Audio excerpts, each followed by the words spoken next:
Okay, welcome back. Please take your seats. Let's start. सबका स्वागत है।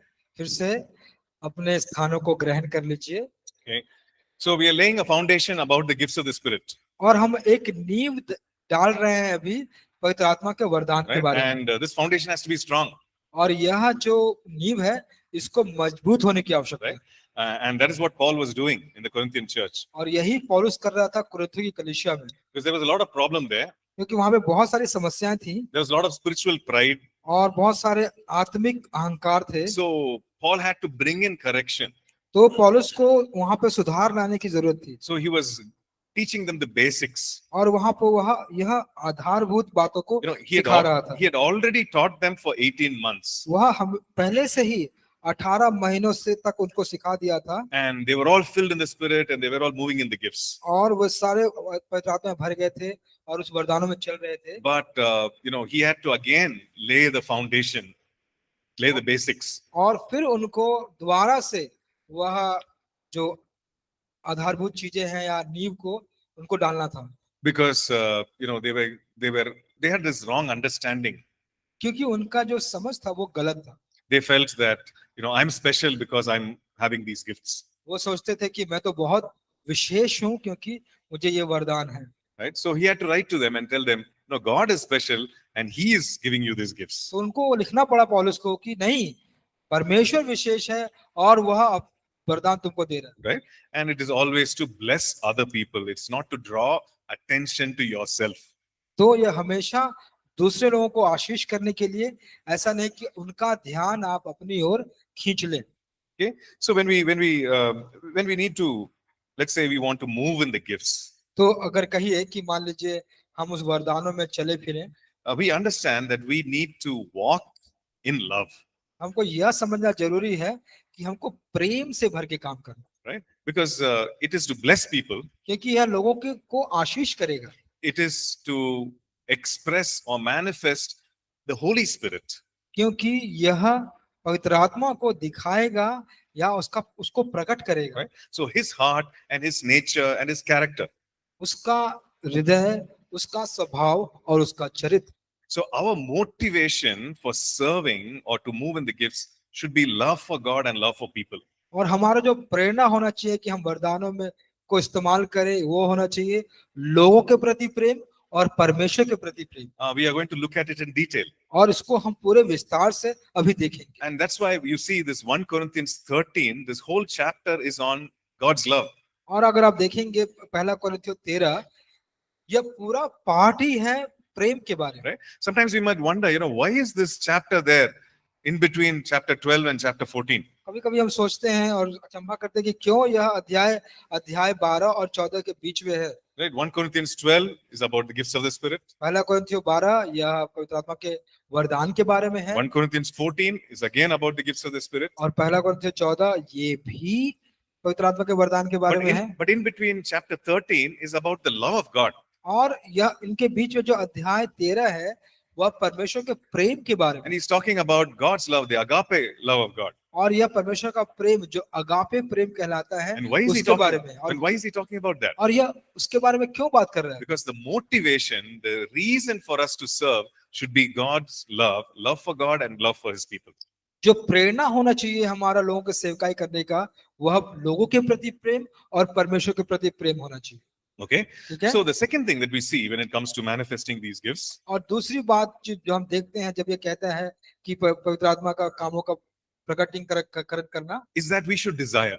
कि हमको इच्छा रखनी चाहिए। Okay. Paul writes in 1 Corinthians 14 पहला कोरिन्थियों 14 में पौलुस लिखते हैं and verse 1, उसके पहले वचन में he says, desire spiritual gifts. कि आप आत्मिक वरदानों की इच्छा रखो। He says, walk in love and desire spiritual gifts. और प्रेम में चलो और पवित्र आत्मा के वरदानों की चाह रखो। That's a strong word, desire. यह एक बहुत मजबूत शब्द है, Right? इच्छा रखना। How many of you like chicken biryani? कितने लोग चिकन बिरयानी पसंद करते हैं?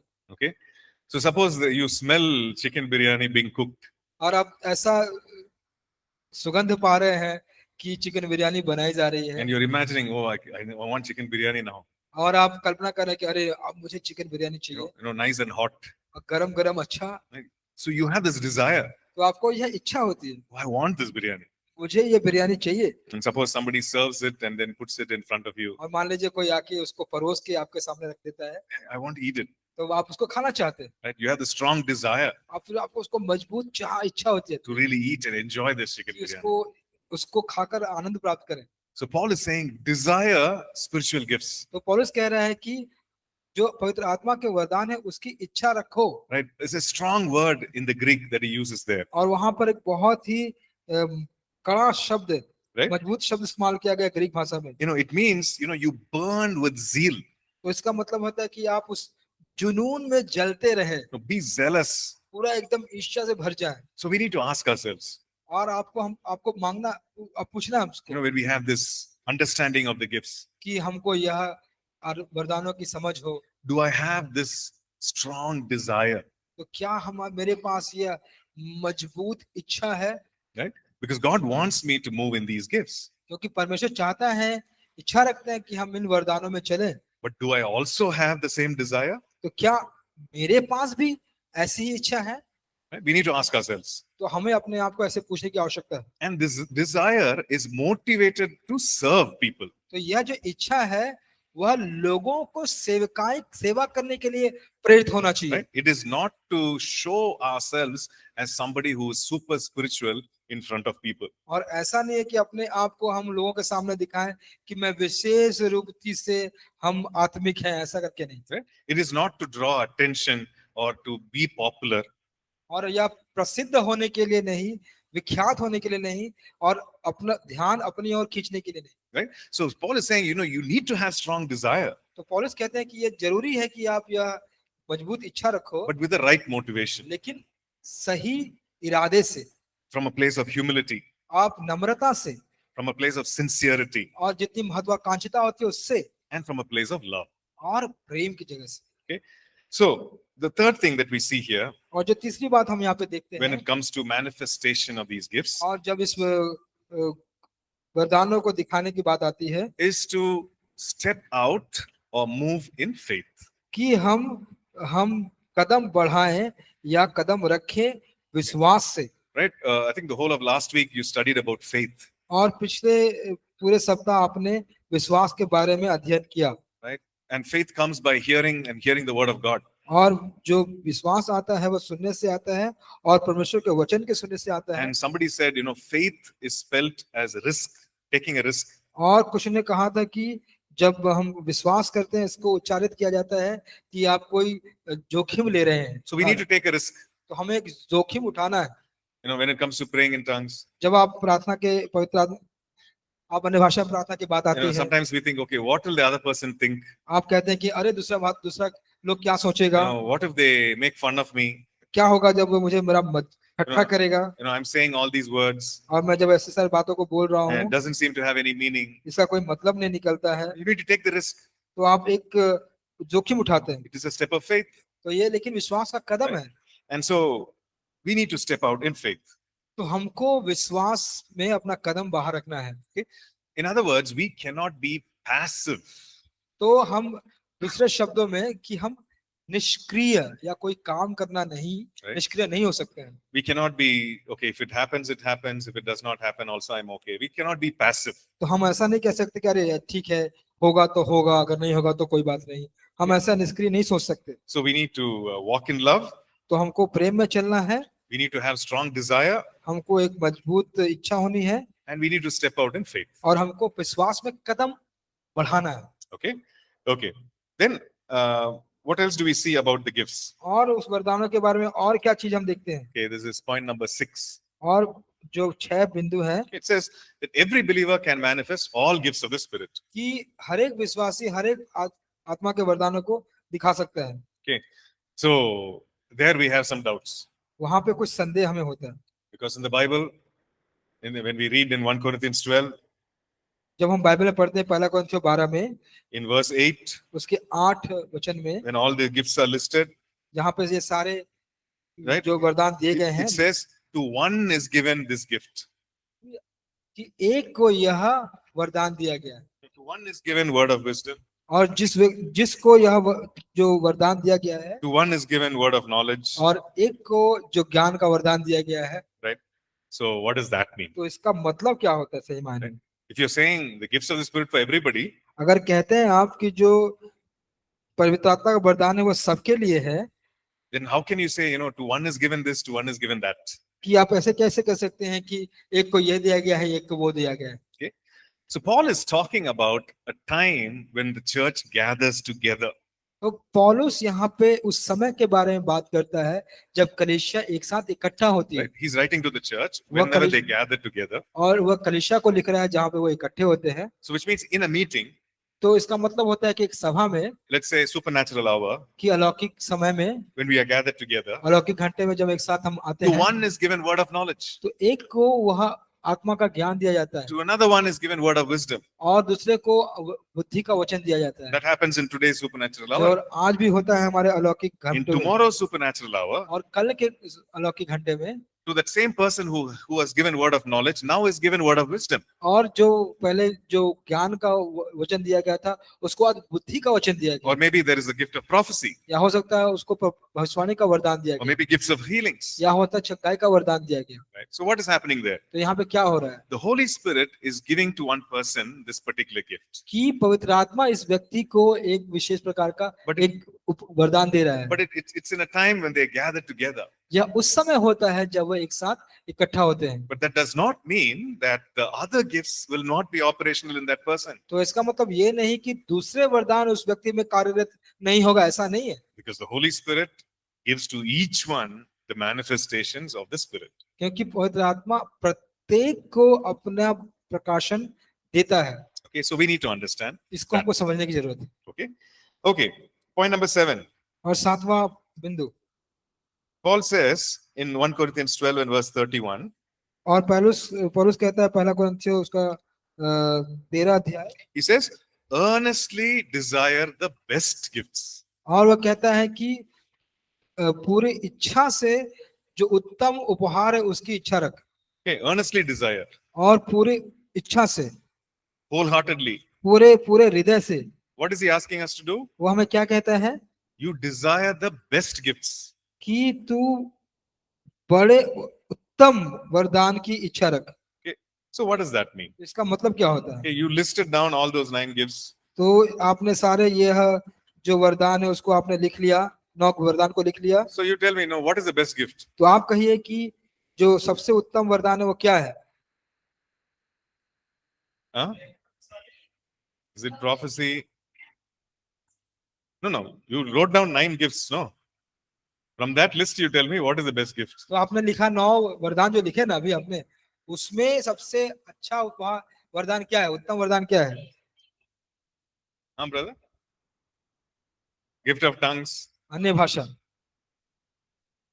No, sister, that list that you wrote down, he's talking about that. Paul is talking about that 9 gifts. Okay, you wrote down that.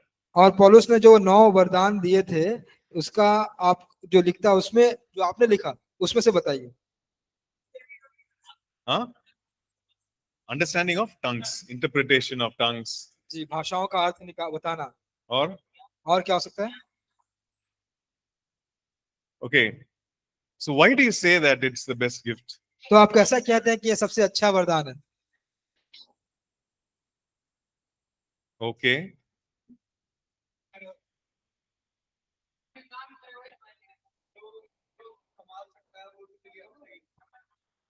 What is that? क्या सवाल? Whatever he can carry, that is the best gift. Mm-hmm. With wisdom, word of wisdom. Acha. So let's say we have some repair work here. तो मान लीजिए कि कुछ मरम्मत का काम चल रहा है। Okay. There's a table. एक टेबल है, मेज है। It needs some repair. उसको कुछ मरम्मत करनी है। We need to remove this and put another board. और यहाँ पे जो बोर्ड है उसको निकाल के उसके ऊपर कोई दूसरा बोर्ड लगाना है। Okay, everyone understood? आप समझ गए सब? This table, this top needs to be removed and put. तो इस मेज का जो ऊपरी भाग है उसको निकाल के दूसरा लगाना है। Now what tools will you use? तो किस प्रकार का औजार इस्तेमाल करेंगे आप? What tools will you use? screwdriver आप स्क्रू ड्राइवर इस्तेमाल करेंगे, और hammer मतलब हथौड़ी, that one. आप हथौड़ी इस्तेमाल करेंगे, We'll use some nails. फिर कुछ अपने कांटियां भी इस्तेमाल करेंगे। Okay. Now for this, will you use vacuum cleaner? क्या इसके लिए आप वैक्यूम क्लीनर इस्तेमाल करेंगे? लेकिन vacuum cleaner भी useful है ना? But even vacuum cleaner is also useful. Will you use what is it called? Broom, क्या आप झाड़ू इस्तेमाल करेंगे? झाड़ू. Will you use that क्या आप झाड़ू इस्तेमाल करेंगे to hit the nails? कि आप वो कीलों को ठोके उससे? लेकिन वो भी useful है, but that is also useful. right? So all these gifts are good gifts तो ये सारे वरदान है, ये अच्छे वरदान है, because it comes from the Holy Spirit. क्योंकि यह पवित्र आत्मा से आता है। Now Paul suddenly writing, he said, earnestly desire the best gifts. और पौलुस अचानक लिख रहा है कि पूरे मन से एकदम पवित्र जो उत्तम वरदान है उसकी इच्छा रख। Suddenly confusion. अचानक से वो Hey, what is the best gift? वो समझ नहीं आता, अरे सबसे उत्तम वरदान क्या है? So we understand that the best gift is the gift that actually solves that particular problem. तो हम यह समझ पाते हैं कि जो उत्तम वरदान है, जो वास्तविक रूप में जो समस्या है वहां पे उसका समाधान करती है, वह उत्तम वरदान। So in the Greek, the best, that word, it means the most useful, the most advantageous one. तो ग्रीक भाषा में जो उत्तम है उसका मतलब होता है जो सबसे लाभदायक है, उसका मतलब होता है जो सबसे उपयोगी है, उसका मतलब होता है। So in case somebody is sick, what is the best gift there? तो अगर मान लीजिए कोई बीमार है तो सबसे अच्छा वरदान क्या होगा? It is gift of healing, वह चंगाई का वरदान। right? So suppose somebody, wants to solve a particular problem मान लीजिए कि कोई व्यक्ति कोई समस्या को समाधान करना चाहता है and they need answers, they need wisdom.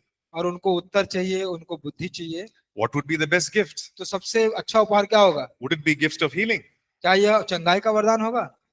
No, it will be the word of wisdom, तो यह बुद्धि का वचन होगा। right? So we see that the best gift is the gift that takes care of that particular need. तो हम देखते हैं कि जो उत्तम वरदान है वह वरदान है जो उस समय उभरते हुए जरूरत को पूरा करता है। Right? And all these tools, hammer and saw and everything, these are good tools. तो जैसे हमने देखा हथौड़ी या सौ, जो भी हम लोगों ने देखा, ये अच्छे उपकरण तो हैं, And they solve a particular issue or a particular problem. तो वे सारे एक विशेष प्रकार के समस्या का समाधान करते हैं।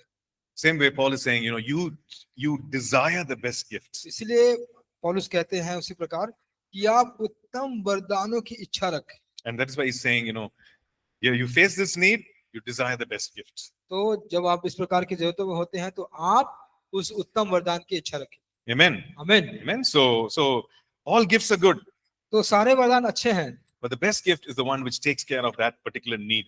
और वह अच्छा वरदान, उत्तम वरदान वो है जो उस समय उस विशेष परिस्थिति की जरूरत को पूरा करता है और उसकी सेवा करता है उसका। Okay. And then we also see that these spiritual things can be taught. तो हम देखते हैं कि जो आत्मिक चीजें हैं उसको सिखाई जा सकती हैं, Now, we can teach about these gifts. हम इस सारे वरदान के बारे में सिखा सकते हैं। Now I can't teach another person how to speak in tongues. तो हम किसी दूसरे व्यक्ति को अन्य भाषा में बात करें ऐसा हम सिखा नहीं सकते। I can't say, okay, you say these words, that is wrong.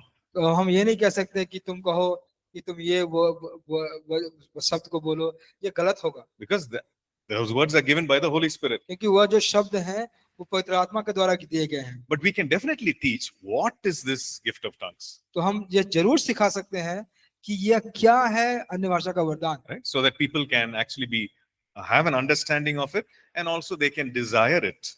कि लोगों को उसकी समझ होनी चाहिए और हो जाए समझ और इसकी इच्छा रखें। Okay, so we can teach people about the gifts of the Spirit. तो हम लोगों को सिखा सकते हैं पवित्र आत्मा के वरदानों के बारे में। And Paul, in fact, taught Timothy about these gifts. और तिमुथियुस को पौलुस ने इन सारे वरदानों के बारे में And सिखाया। in fact, he tells Timothy, he says, don't neglect the gift. और उसने कहा कि ये सारे वरदानों को से अज्ञात मत रहो। Okay, don't neglect the gift which was given to you by prophecy. और यह जो वरदान दिए गए हैं तुमको भविष्यवाणी के द्वारा, इससे तुम अज्ञात ना रहो। Okay, we see that in 1 Timothy chapter 4 and verse 14. और ये हम देखते हैं पहला तिमुथी उसका 4 अध्याय उसका 14 वचन में Right. So he says, Timothy, don't neglect the gift that is in you. वो कहता है तिमुथियुस वो सारे जो वरदान तुम में है उससे उसको नकार मत, Right. Which was given to you by prophecy with the laying on of hands of the elders. और जो प्राचीनों के हाथ रखे जाने से और भविष्यवाणी करने से तुम्हारे तुम्हारे ऊपर आई है। And in 2 Timothy also he says the same thing. और दूसरी तिमुथियुस में भी वह यही बात को कहते हैं। He says, you need to stir up the gift. और वो कहते हैं कि वह जो वरदान है उसको तू उसमें तू हलचल ला, You need to use the gift. उसको तू इस्तेमाल कर Right. Don't let it just remain on the side. You need to use it. और उसको उसी प्रकार रहने ना दे, लेकिन तू उसका इस्तेमाल कर। Okay. So Paul writes to Timothy about these gifts. और पौलुस तिमुथी को इस प्रकार के वरदान के बारे में लिखते हैं। Okay. So these are some foundational things about the gifts of the Spirit. और ये सारे जो जो नींव रखने वाली बात है और पवित्र आत्मा के वरदान के बारे में। One important thing about this gift of the Spirit, और जो बहुत ही महत्वपूर्ण बात है जो पवित्र आत्मा के वरदान के बारे में है, right? One of like when it comes to gifts of prophecy, जब यह आती है भविष्यवाणी के वरदान के बारे में, Paul writes and he says you need to test these gifts. तो पौलुस लिखता है, कहता है कि इस वरदानों की जांच कर। The gifts of the Spirit have to be tested. और जो आत्मा के वरदान है उसको उसकी जांच करनी चाहिए। Now, why is he saying that? वह ऐसा क्यों कह रहा है? Is it because the gift is not perfect? इसलिए कि वह जो वरदान है वह सिद्ध नहीं इसलिए? Is there something wrong with these gifts? क्या वह जो वरदान दिए हैं उसमें कुछ गलती है, कमी है? Right? He gives this instruction to the New Testament church. He says these gifts they need to be tested. वह कहते हैं कि ये सारा जो वरदान है नई वाचा की कलीसिया को कि इसको तू जांच कर। So to test means you need to discern, you need to examine, and you need to prove. Okay, is it good or bad? तो आपको जांचने का मतलब होता है कि आपको मानना है, उसकी जांच करनी है, आपको उसका प्रमाणन करना है कि यह सही है या गलत है। Okay. Why is he saying that? ऐसा क्यों कह रहा है? Because we know that the gift is good because it comes from the Holy Spirit. हम जानते हैं कि जो वरदान है वे अच्छे हैं क्योंकि यह पवित्र आत्मा के से आते हैं। Let's say, for example, the gift of prophecy. जैसे कि मान लीजिए भविष्यवाणी का उपहार या वरदान, It's a good gift. ये अच्छा उपहार है, वरदान है। It brings edification, encouragement to people. और यह उन्नति लाता है और यह उत्साहना लाता है, प्रेरणा लाता है लोगों को। Right? And it comes from the Holy Spirit who is perfect. और यह पवित्र आत्मा से आता है जो एकदम सिद्ध है। But the person through whom it comes, which means the human being, he or she is not perfect. तो जिस व्यक्ति से जो आता है हो सकता है कि वह सिद्ध नहीं है। Right? The human agent through whom the Spirit of God speaks or brings that word of prophecy, he or she is not perfect. हो सकता है कि जो चालक है उस भविष्यवाणी का, उस व्यक्ति के द्वारा जो आ रहा है वह सिद्ध नहीं है। They have limitations. उनकी सीमाएं हैं, They have weaknesses. उनकी कमजोरियां हैं। They are human beings. वह मानव जाति है। Right? So Paul says you need to test these gifts. तो पौलुस कहते हैं कि इन सारे वरदानों को जांचना जरूरी You है। have to test that word of prophecy which comes. और वह जो भविष्यवाणी का जो वचन आता है उसकी जांच करनी जरूरी है। Which means you receive it, you examine it, जिसका मतलब होता है जब उसको ग्रहण करते हैं तो आप उसकी जांच करते हैं and you have to approve it or disapprove it. और फिर आप उससे सहमत होते हैं या असहमत होते हैं। Right? So that is what it means to be tested. तो इसी का मतलब होता है कि आप उसका जांच करें। Okay. So these are some foundations. तो ये सारे कुछ नींव वाली बातें देखी हमने। Let's move on. आइए हम आगे जाएंगे। And I just want to encourage you, maybe to go through the notes. और मैं फिर आपको प्रोत्साहित करता हूँ कि आप अपने नोट में जाएं।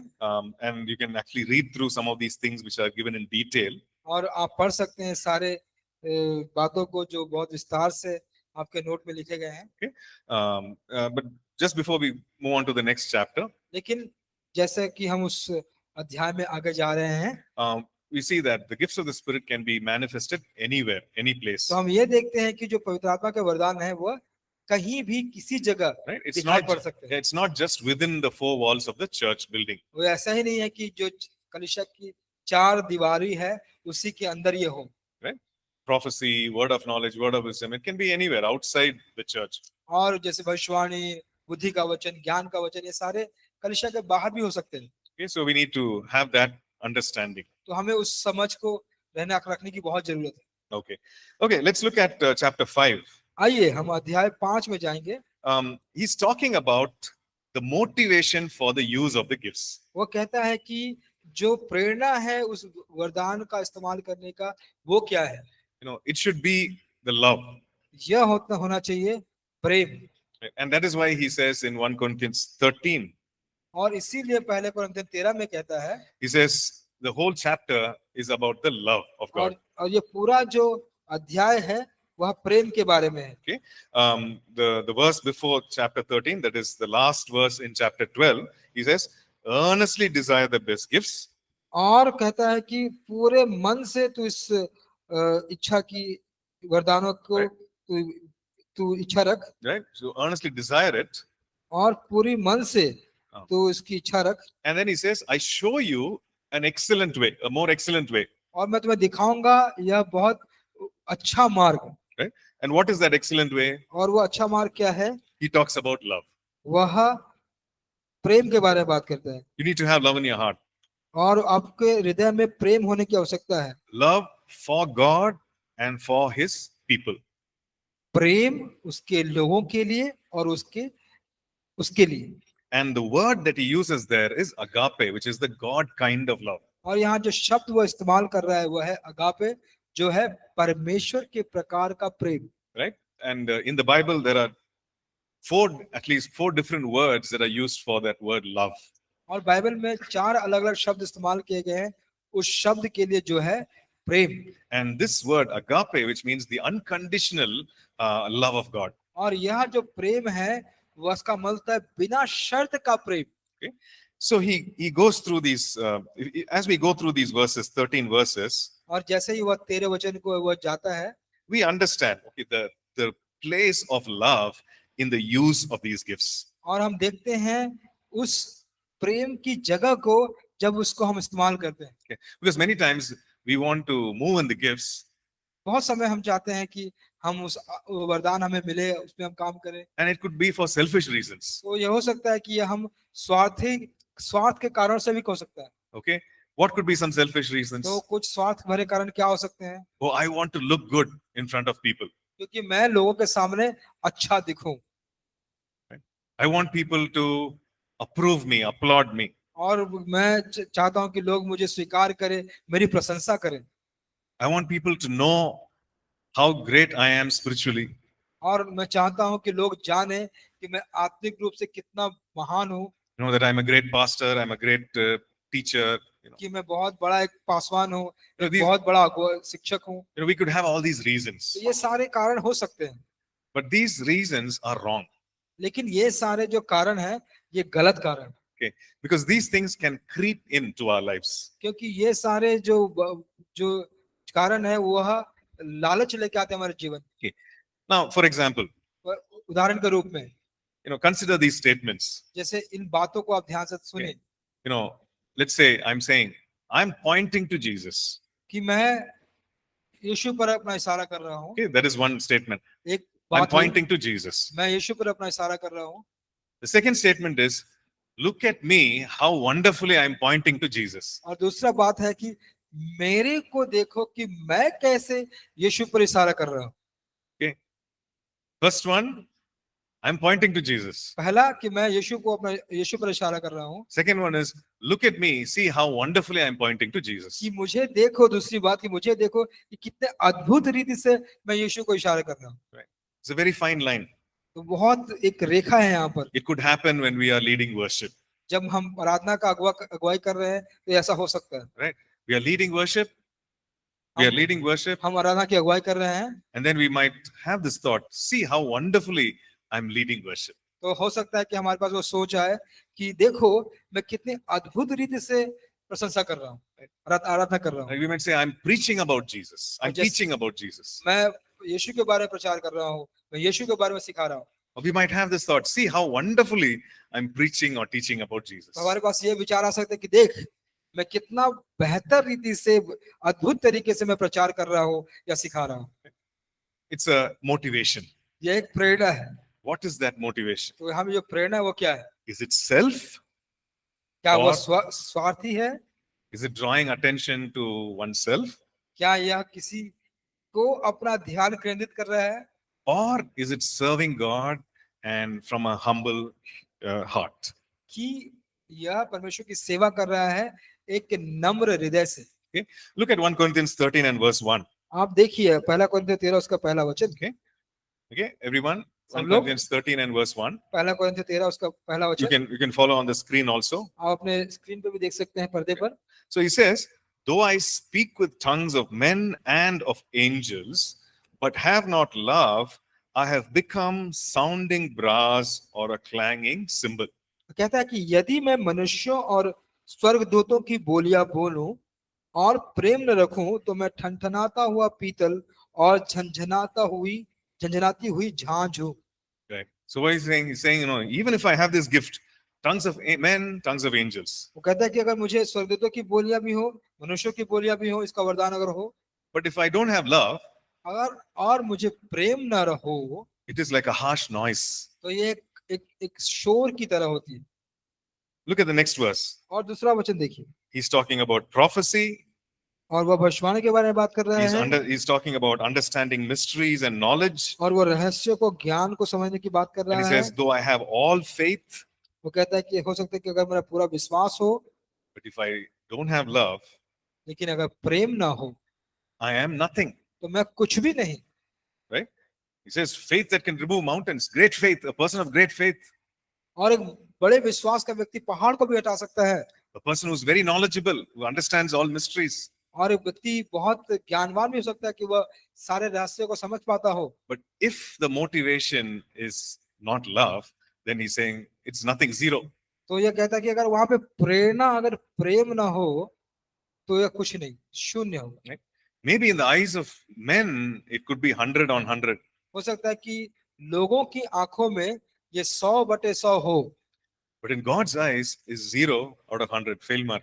और परमेश्वर के नजरों में यह शून्य होगा 100 में, मतलब आप फेल हो गए, असफल हो गए। He's saying, I'm nothing. आप कहते हैं कि मैं कुछ नहीं। Okay, look at verse 3. और तीसरे वचन को देखिए, No, verse 3 is even more interesting. और तीसरा वचन इससे ज्यादा रोचक है। Okay, you read it for yourself. अपने आप पढ़िए। He says, though I give all my goods to feed the poor. और कहता है कि अगर मैं अपनी संपूर्ण संपत्ति कंगालों को खिला दूं, Okay, he's talking about good deeds now, और यह अच्छे कामों के बारे में बात कर रहा good है, works, अच्छे काम, to help someone. किसी और को मदद करने के Saying, लिए। all the goods I give in order to feed the poor. अगर मैं सारी संपत्ति गरीबों को खिलाने में लगा दूं, And look at the second part of the verse. उसका दूसरा वचन का दूसरा भाग देखिए, Right? Even if I give my body to be burned.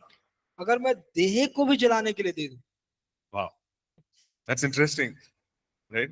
I'm giving all my goods to feed the poor. मैं सारा संपत्ति गरीबों को खिलाने के लिए दे रहा हूं, And I'm martyring myself. I'm giving my life. और मैं उस अपने जीवन को न्यौछावर कर रहा हूं, I'm giving my life for the cause. और किसी कारण के लिए अपने जीवन को मैं कुर्बान कर रहा हूं, I'm willing to lose my life. मैं अपने जीवन को खो रहा हूं। But he says, if I don't have love, और अगर मुझे प्रेम नहीं, it profits me nothing. तो मेरा कोई लाभ नहीं, There's no benefit. कोई लाभ नहीं। Because if you look around, there are people who are giving their lives for a cause. तो आप देख रहे हैं, अगर देखते हैं तो कुछ लोग हैं जो अपना जीवन दे रहे हैं किसी कारण के लिए। Right? We read about ISIS. हम आईएसआईएस के बारे में देख रहे हैं, We read about so many, terrorist groups. और हम लोग बहुत सारे आतंकवादी दलों के बारे में भी हम देखते हैं। They're willing to kill themselves वे अपने आप को मारने के लिए तैयार हैं, for that cause. किसी कारण को लेके। But it's not motivated out of love. लेकिन यह प्रेम की प्रेरणा से नहीं निकलता है, There's so much hatred. यहाँ बहुत घृणा है। So Paul is saying, hey, you can even do good works, और पौलुस कहता है कि हाँ, देख तू भले काम तो कर सकता है, but you can do it with the wrong intention. लेकिन तू उसे कर सकता है एक गलत धारणा को लेकर। Sometimes during election time, देखिए जैसे चुनाव के समय कभी कभी people come and say, okay, give color television or, cycle or laptop or phones. तो आपको कुछ लोग आते हैं, कहते हैं कि आपको रंगीन टीवी, साइकिल, लैपटॉप या फोन आपको Right. देते हैं and they're giving to you, और आपको वो देते हैं and as you're receiving, there is a photo being taken. और जैसे ही आप उसको ले रहे हैं तो एक फोटो खींचा जा रहा है They're waiting till the photo is taken. और जब वो इंतजार करे जब तक फोटो डाल लिया जा रहा हो Because tomorrow's newspaper will have that photo. क्योंकि कल का जो समाचार पत्र है उसमें वो फोटो आएगी। Sometimes the motivation is not to help the person. देखिए कभी कभी जो हमारा जो सोचना होता है वो लोगों को मदद करना नहीं होता है, It is to help myself वो हम खुद को मदद करना चाहते हैं so that I can get something at the end of the day. ताकि दिन के अंत में मुझे कुछ मिल पाए। So Paul is saying, hey, even if you give those gifts, give those goods, and even if you give away your life, if you don't have love, it doesn't profit you. तो आप कहते हैं अगर वो पौलुस कहता है कि अगर वो अच्छे कामों को तू करता है और अपना जीवन भी तू दे देता है लेकिन प्रेम नहीं रखता है तो कोई उपयोगी बात नहीं। Right? And then he goes on to talk about the description of this love और from verse 4 onwards. और फिर चौथे वचन के बाद यह जो प्रेम का वर्णन है उसको वो करते रहता है। Now, these are difficult verses. तो ये बहुत कठिन वचन है, It's easy to read through this verse, बहुत आसान जान पड़ता है पढ़ने के समय but it's difficult to live out these verses. और ये बहुत बहुत कठिन होता है इन वचनों को लागू करके जीना। Look at the first thing. He says, love suffers long, or love is patient. और कहता है कि जो प्रेम होता है वो धैर्यवान होता है, धीरे रखता है, वो पीड़ा उठाता है। Love does not envy. और जो प्रेम होता है वह डाह नहीं करता, It's not proud. वह घमंड नहीं करता, It does not behave rudely. वह बोलता नहीं है और अनरीति व्यवहार नहीं करता, It's not selfish. वह स्वार्थी नहीं होता।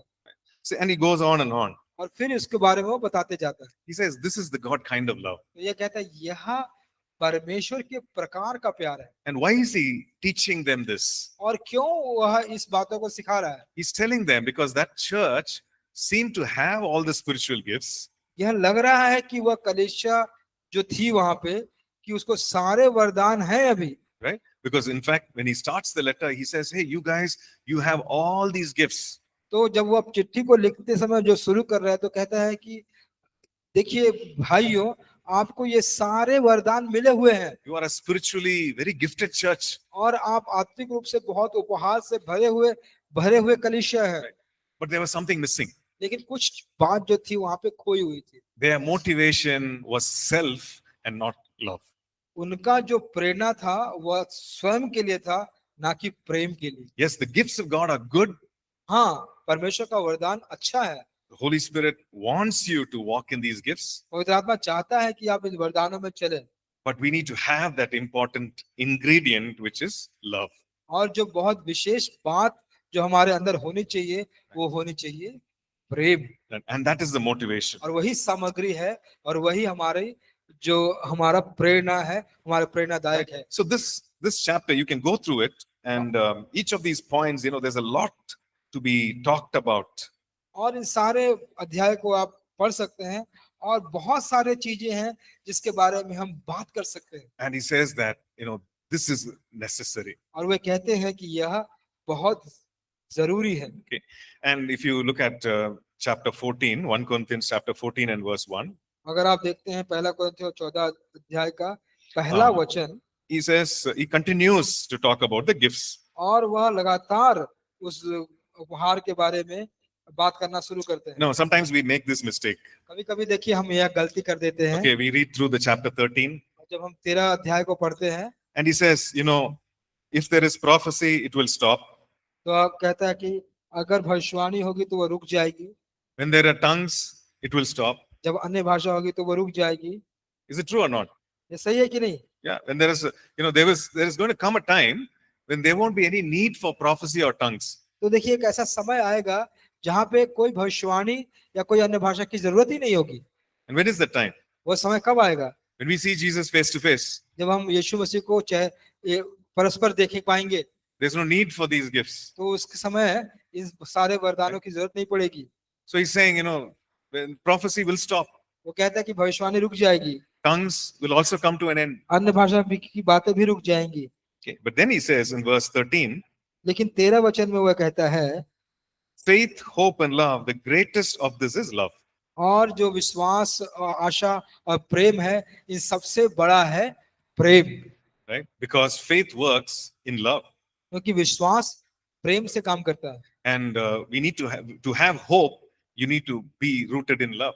अगर आपको आशा रखनी है तो इसका मतलब है आपका जड़ प्रेम में होना And चाहिए। he says, faith, hope, and love, the greatest of these is love. और विश्वास, आशा और प्रेम में सबसे महान प्रेम है। Okay, so sometimes we make this mistake. तो देखिए कभी कभी हम ऐसी गलती कर देते हैं। The greatest is love, जो सबसे बड़ा है वो प्रेम है, so no need for these gifts. तो इस सारे वरदानों की जरूरत नहीं है। Walk in love, और प्रेम में चलना फिरना, serve people in love, लोगों को प्रेम में सेवकाई करना, be motivated in love. और प्रेम में आप अपना प्रेरणा प्राप्त करना। What is the use of these gifts? तो इसका इन सब वरदानों का उपयोग क्या है? Love will always continue, प्रेम हमेशा लगातार बना रहेगा, right? Even on this earth, or even as we go to heaven, love will always be there. और इस पृथ्वी पर भी या फिर अगर आप स्वर्ग को जाते हैं, प्रेम हमेशा रहेगा। So what is the use of these gifts? इसका उपयोग क्या है? So we stop at the end of chapter 13. और वह 13 अध्याय के अंत में इसको वह रोक देता है। Right? It says, greatest of these is love. और वो कहता है कि सबसे महान या बड़ा है वह है प्रेम।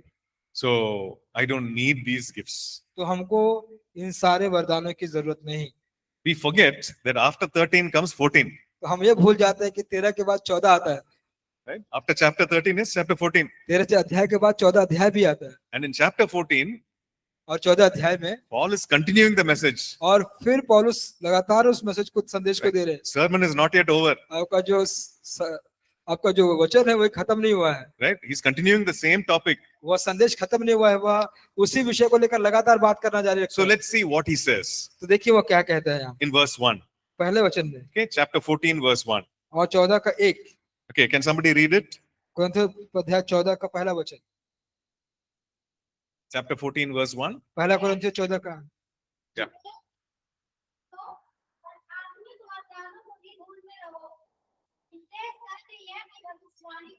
Okay, so he's saying, he's continuing after his, his lesson on chapter 13 about love. He's saying, pursue love and desire spiritual gifts. और जब 13 अध्याय में जब प्रेम के बारे में वो बता चुका होता है, तो 14 अध्याय में वो फिर से शुरुआत करता है और लगातार सिखाता है कि कहता है कि प्रेम का अनुकरण करो और आत्मिक वरदानों की धुन में रहो। Okay, we understand? और समझ गए? Chapter 12, he listed the gifts of the Spirit. 12 अध्याय में उसने सारे आत्मा के वरदान को एक एक करके लिखा। At the end of chapter 12, he said, earnestly desire the best gifts. और 12 अध्याय के अंत में उसने कहा कि पूरे मन से उस आत्मिक वरदानों की धुन में रहो। Right? And we also learned about what is the best gift. और फिर हम लोगों ने ये भी देखा कि जो उत्तम वरदान है वो क्या है। And then he says, I'll show you a more excellent way, and he teaches about love. और वो कहता है कि इससे भी सर्वोच्च तरीका मैं बताता हूँ, और फिर वो प्रेम के बारे में हमें सिखाता है। Right? And then he goes on to say, the greatest of this faith, hope, and love is love. और कहता है, लगातार कहता है कि वो जारी रखता है कहते हुए कि ये आशा, विश्वास और प्रेम में सबसे बड़ा प्रेम है। Right? Because love never stops, love never ends. क्योंकि प्रेम कभी रुकता नहीं है, प्रेम कभी समाप्त नहीं होता है। And he says, no, if there is prophecy, it will stop. If there is any of these gifts, it will come to an end. वो कहता है कि अगर भविष्यवाणी है तो खत्म बंद हो जाएगी, और कोई अन्य वरदान है ये भी बंद हो जाएगी। But love will never stop. लेकिन प्रेम कभी नहीं रुकेगा। And therefore it is the greatest. तो इसीलिए कहता है कि ये सबसे महान है। And in chapter 14 and verse 1, he continues the topic. और फिर अध्याय 14 के पहले वचन से और फिर से उस विषय को लगातार शुरू करता He है। says, pursue love. वो कहता है प्रेम का अनुकरण करो, Go after that उसका पीछा करो, and desire spiritual gifts, और आत्मिक वरदानों की धुन में रहो, especially that you may prophesy. ताकि तुम भविष्यवाणी कर पाओ। Okay, so he continues the topic. और फिर वह उस विषय को लगातार सिखाता है। And so it's interesting for us to learn through this. तो ये बहुत ही रुचिमय बात हो जाती है कि हम इसको और भी सीखते जाएं। And he finishes chapter 14. और वह जब 14 अध्याय को खत्म करता है, And he says, let everything be done decently and in order. और वह कहता है कि सारी बातें भली तरह से और अच्छे क्रम में की जाए। Okay, so it's very important, 12, 13 and 14 that we should read it together.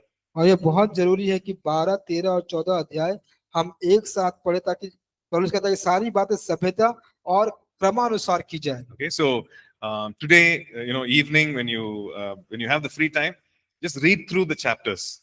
तो आज शाम को जब आपका समय होगा तो आप ये तीनों अध्याय को पढ़िए। Chapter 12, chapter 13, chapter 14. 12 अध्याय, 13 अध्याय, 14 अध्याय। Okay, and whatever you are learning, write it down. What are new things that you're learning? और नई चीजें आप क्या सीख रहे हैं इसको आप लिखिए।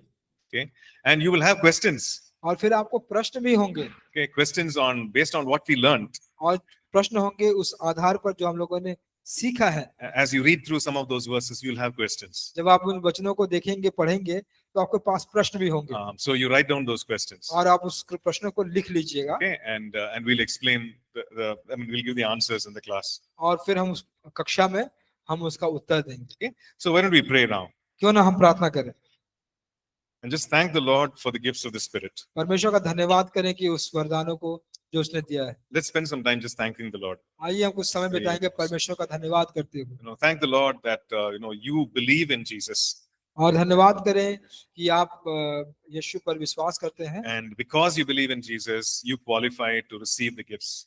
और जैसा कि आप विश्वास करते हैं यीशु पर, आप उत्तीर्ण हो जाते हैं उन सारे वरदानों को प्राप्त करने के लिए। And especially pray, chapter 14 and verse 1, pursuing love, desiring spiritual gifts. और आप 14 अध्याय कुरिन्थियों के पहले अध्याय 14 का 1 या 2 वचन को उसको लिख के प्रार्थना कीजिए कि प्रेम का अनुकरण कर और आत्मिक वरदानों के धुन में रहे। Yeah, just tell the Lord, I want both. आप कहिए परमेश्वर मैं दोनों की इच्छा रखता हूँ। I want to be rooted in your love. कि परमेश्वर मैं आपके प्रेम में जड़ पकड़े रहूं। And if we have not been walking in love, just ask for repentance and just repent and ask for forgiveness and say, Lord, I want to walk in your love. अगर आप उस प्रेम में नहीं चल रहे हैं तो आप परमेश्वर से अंगीकार कीजिए, पश्चाताप कीजिए और कहिए कि परमेश्वर मुझे उस प्रेम में चला। And just ask the Lord, Holy Spirit, to fill you with His love. और आप पवित्र आत्मा से मांगिए कि आपको उस प्रेम से भर दे। And maybe you can take this time to forgive other people. और हो सकता है कि इस समय का आप उसको इस्तेमाल कर सकते हैं दूसरे लोगों को क्षमा करने के लिए। Because love does not keep a record of wrongs. क्योंकि जो प्रेम होता है वो किसी के गलतियों का लेखा नहीं रखता। So maybe somebody has wronged you. हो सकता है कि किसी ने आपको ठेस पहुंचाई हो। And you're still holding on to that और bitterness and grudge. और आप वह करवाहट को लेकर अभी भी चल रहे हैं तो And just forgive that person. उस व्यक्ति को आप माफ कर दीजिए। We are not saying that what they did to you is correct. हम ये नहीं कह रहे कि जो उन्होंने आपके ऊपर किया वह सही था। That was a wrong thing. वह एक गलत बात थी। But then you forgive them. लेकिन आप उन्हें माफ कर दीजिए। Because the Bible says that we need to forgive the way God in Christ forgave us. Bible बताती है कि हमको माफ करना चाहिए कि कैसे परमेश्वर ने मसीह में हमें क्षमा किया। Because that's the standard for forgiveness. और यही एक स्तर होती है माफ करने की। So don't carry the burden of unforgiveness. और क्षमा न करने का जो बोझ है उसको लेकर मत चलिए। You are not meant to carry that heavy load of unforgiveness. और आपको ऐसा नहीं बनाया गया है कि वह जो बोझ का भार जो बहुत भारी है वो आप लेकर चले। Just tell the Lord, I want to forgive, but I'm not able to forgive. आप परमेश्वर से कहिए कि पिता मैं चाहता हूँ क्षमा करना लेकिन मैं क्षमा कर नहीं पा रहा हूँ। I don't feel like forgiving. मुझे ऐसा अनुभव नहीं हो रहा कि मैं उसको माफ करूँ। Just tell the Lord. आप परमेश्वर से कहिए। And the Lord will give you the ability and the और strength. परमेश्वर आपको वह योग्यता और वह ताकत प्रदान करेंगे। Again, I want to remind us, और फिर मैं आपको याद दिलाना चाहता when हूँ। we forgive someone, we are not saying that what they did to us was correct. और फिर से मैं आपको याद दिलाना चाहता हूँ कि जब आप माफ कर रहे हैं तो हम ये नहीं कह रहे कि जो उसने हमारे ऊपर किया वो सही था। God will take care of them. परमेश्वर उसका देखभाल कर देगा। But we are just releasing forgiveness from our hearts. लेकिन हम अपने हृदय से उस व्यक्ति के लिए क्षमा को बाहर निकाल रहे We हैं। are being Christ-like in this situation. और इस अवस्था में हम मसीह के जैसा हो जा रहे हैं। And we're saying, I forgive you in the name of Jesus. और हम कहते हैं कि मैं आपको मसीह के प्रभु के नाम से तुम्हें क्षमा करता हूँ। And may the Holy Spirit give us the strength and the power to forgive right now. और ऐसा होने दे कि पवित्र आत्मा आपको वह ताकत और मजबूती प्रदान करे उस व्यक्ति को क्षमा करने के लिए अभी के अभी।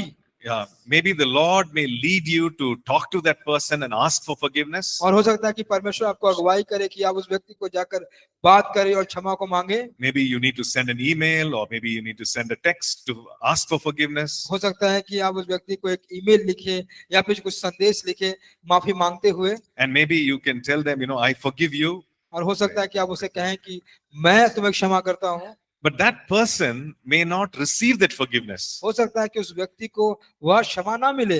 Right? They are not responding to you. हो सकता है कि वो आपको उत्तर भी ना दे रहे हो। Doesn't matter. इसका कोई बात नहीं। You can just do what is right from your side आप जो सही है आपके लिए आप किससे कीजिए। and say, I release forgiveness. आप कहें कि मैं क्षमा को निकालता हूँ। I'm doing what God kind of love enables me to do. हम यह कर रहे हैं जो प्रेम परमेश्वर के प्रकार का प्रेम मुझे बाधित करता है करने के लिए। And the Lord will take care of the rest. और परमेश्वर जो बाकी चीजों का वह ध्यान रख देगा। Even as we take care of our responsibility, जैसा कि हम अपनी जिम्मेदारी का ध्यान रख रहे हैं। and as we do that, the Lord will take care of the rest. और जैसा इसे हम करते हैं परमेश्वर भी इसका देखभाल कर देगा।